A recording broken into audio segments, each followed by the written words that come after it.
retour de l'FC pour la deuxième partie de cette émission avec donc un autre invité, c'est Lassana Camara qui est responsable d'un site pour le football mauritanien. Comment ça se passe? Ça évolue ce football mauritanien? Ça évolue très bien. La prochaine fois, en 2017, on espère créer la surprise nous aussi pour la Coupe d'Afrique. Je vais ressortir les archives. Il n'y a pas de problème. Vous êtes sûr? Oui, c'est sûr. Bon, on prend date. Hein. Ok. Gérard est toujours avec nous, notre édito, et puis Charles Toplé, notre deuxième édito. Alors la question du jour, vous faites vos pronostics pour le groupe B, Cap-Vert, Zambie, RDC, Tunisie, réponse sur nos réseaux sociaux, mais aussi fc@africa24tv.com. La Tunisie attendue ce lundi, un vrai test, c'est le dossier de l'FC.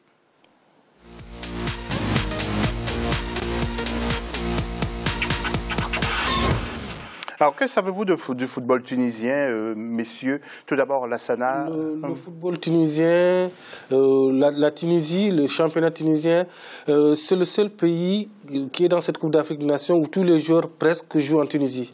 Ils se connaissent tous. Ils jouent tous dans de grands clubs, Africa Sport, Tunisie, Expérience, Étoile du Sahel. C'est une équipe qui joue à l'italienne.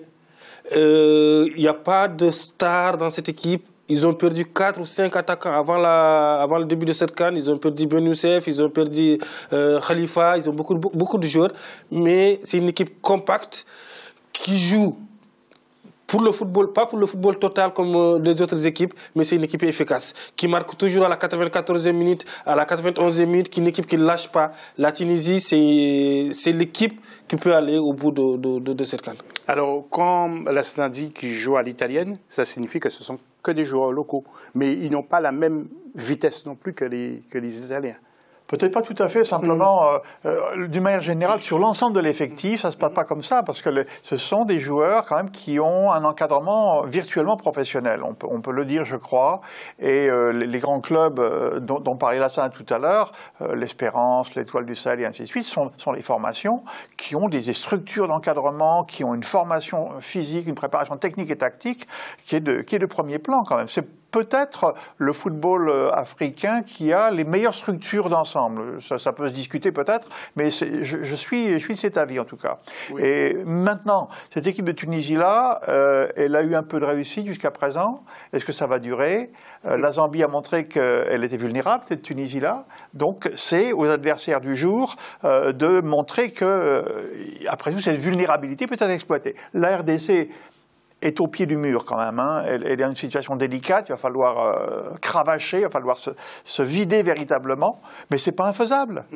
Oui, alors Charles qui connaît bien ce football africain, Charles, Tunisie, RDC, franchement, est-ce que vous pensez que Florent Ibenge va pas demander à ses gars de mettre le maximum pour passer? Parce qu'on va voir le tableau tout à l'heure, on ne vous verra pas tout de suite, mais je vois mal la Tunisie peut-être battre la RDC. Je pense que la Tunisie, comme les deux confrères viennent de le dire, ils ont quand même des belles infrastructures. Ils ont aussi, comment on appelle ça déjà, un encadrement qui est aussi de qualité. Mais ça ne veut rien dire. Il y a quand même les joueurs de justement, je vais en venir. Ouais. Je vais en venir. C'est pas parce qu'on a l'encadrement de bonne qualité, qu'on a tout de bonne qualité, que sur le terrain, c'est sur le terrain que ça va se passer. Parce qu'il y a un rival quand même qui ne sort pas n'importe où. Ce sont des joueurs du TP Mazembe, ce sont des joueurs de Vita Club. Je pense que mais la vérité, ça va être le terrain. D'accord. Ouais. La vérité, c'est sur le terrain. Donc, on a vu qu'il y a des équipes qui sont, allez, en termes donc de statistiques, possession de ballon, ils sont même à 99%, d'autres à 50%, et ils trouvent les moyens quand même de battre ceux qui ont la possession du ballon, plus de, allez, 90%. D'accord. Moi, je pense que la vérité, c'est l'efficacité sur le terrain et l'envie, l'engagement, tout tourne autour de l'organisation.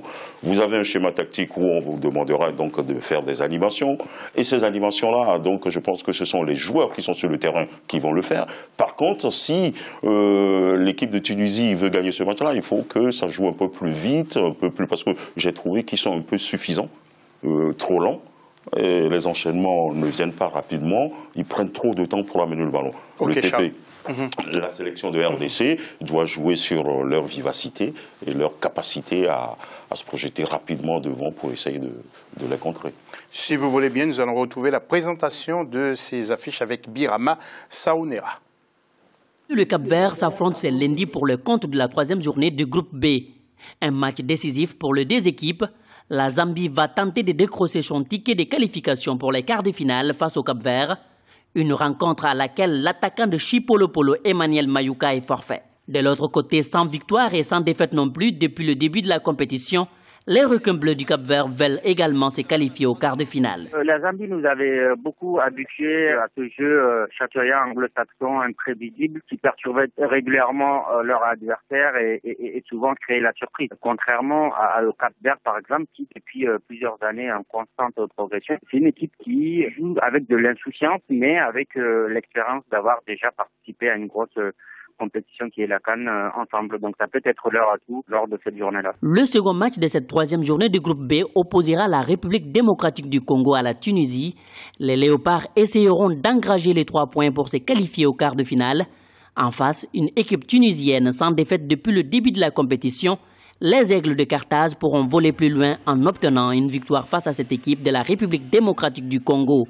Un match capital pour les deux équipes. L'effort de la République démocratique du Congo, c'est que c'est un groupe qui s'est battu vraiment avec beaucoup de mental, mais qui s'est qualifié avec une grosse surprise parce qu'ils ont été repêchés, mais ils ont pu quand même bousculer des équipes comme la Côte d'Ivoire pendant les éliminatoires là. Et depuis le début du tournoi aussi, même s'ils n'ont pas fait d'exploits particuliers, mais ils montrent qu'ils ont le niveau de jeu de cette compétition-là. En ce qui concerne la Tunisie, c'est une équipe qui joue à l'italienne, qui pendant tous les matchs on s'ennuie, mais ils arrivent toujours à trouver des petits moments où ils peuvent basculer un match et créer des surprises. Les matchs de ce lundi permettront de connaître les qualifiés du groupe B pour les quarts de finale de cette 30e édition de la Coupe d'Afrique des Nations organisée en Guinée équatoriale.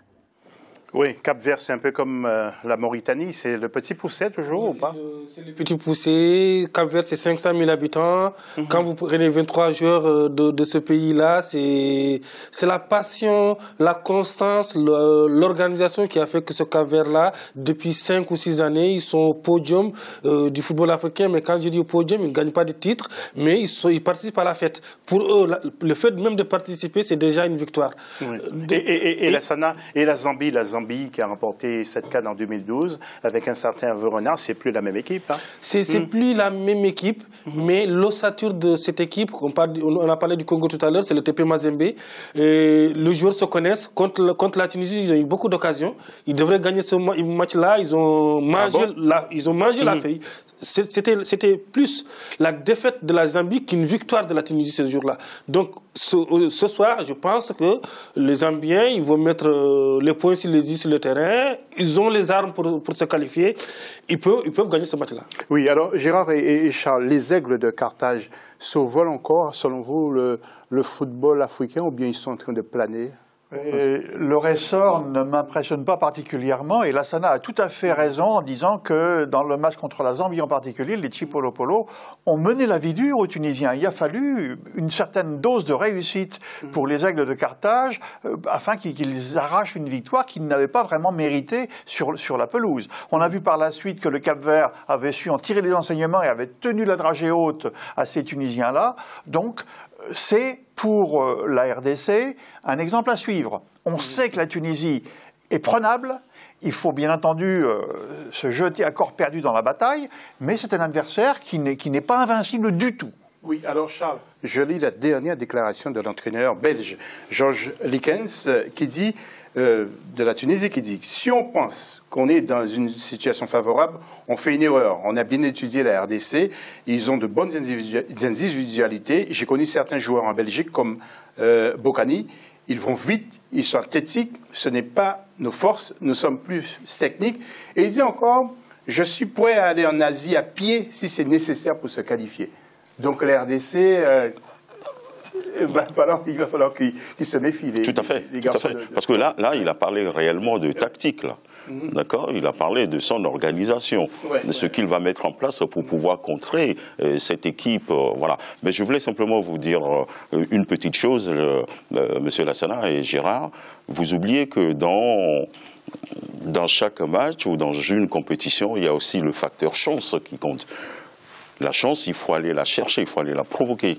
Si vous pensez simplement que vous allez gagner un match tout en pensant que vous êtes en possession du ballon, c'est faux. Mais après, il faut toujours chercher à provoquer, à aller chercher au fond de vous-même pour pouvoir gagner un match. C'est ce qui se passe pour les équipes qui sont qualifiées. Qu'on ne voyait pas ce stade-là, je parle du Congo par exemple, qui a éliminé le Nigeria, qui était qui a éliminé le Nigeria, qui était comment dirais-je, qui a gagné la coupe, je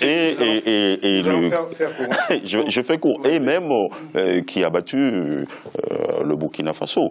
Donc, je pense que tout est possible, et il y a aussi le facteur chance qui intervient dans chaque compétition. Et voilà, c'est ce que nous allons voir cet après-midi. Alors, focus encore sur le football tunisien. Et nous allons écouter un spécialiste, il s'appelle Eman Dib, il est éducateur et il nous parle de la prestation de la formation de Tunisie dans cette CAN et nous dit quelles sont ses chances justement devant la RDC ce soir. Écoutez-le. Alors, moi je trouve que la Tunisie, au niveau du contenu, dans les deux premiers matchs, n'a pas été bon. On a vu que les deux atouts offensifs de l'équipe de Tunisie, que ce soit Saber Khalifa et Fakardine Ben Youssef, manquent terriblement à l'attaque tunisienne. Ensuite, on a pu se rendre compte que, en fait, entre le match de préparation et les qualifications pour la CAN et les deux prestations, que ce soit contre le Cap-Vert et que ce soit contre le Cap-Vert et la Zambie, les prestations ne sont pas du tout à la hauteur de l'équipe de Tunisie. On voit que l'équipe de Tunisie n'a pas l'habitude de faire le jeu et a l'habitude de se projeter en contre-attaque, et les deux éléments offensifs leur manquent terriblement.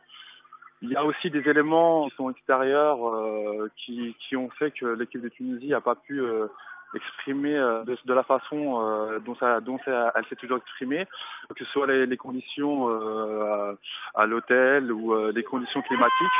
Mais ça, je dirais que ce n'est pas propre uniquement à la Tunisie. On peut voir que beaucoup d'équipes n'arrivent pas à jouer, à exprimer leur jeu.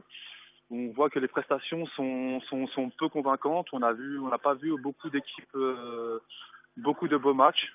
On voit qu'aussi il n'y a pas beaucoup de buts dans tout l'ensemble de la CAN, à l'image aussi de la Tunisie.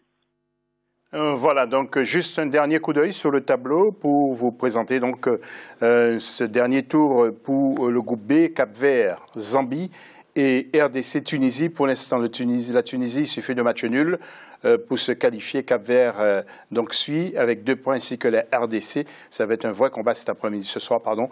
Et puis la Zambie qui est 4e. Voilà, c'est la fin de la deuxième partie de cette émission. On revient tout à l'heure après la pause pour la 3e et dernière partie.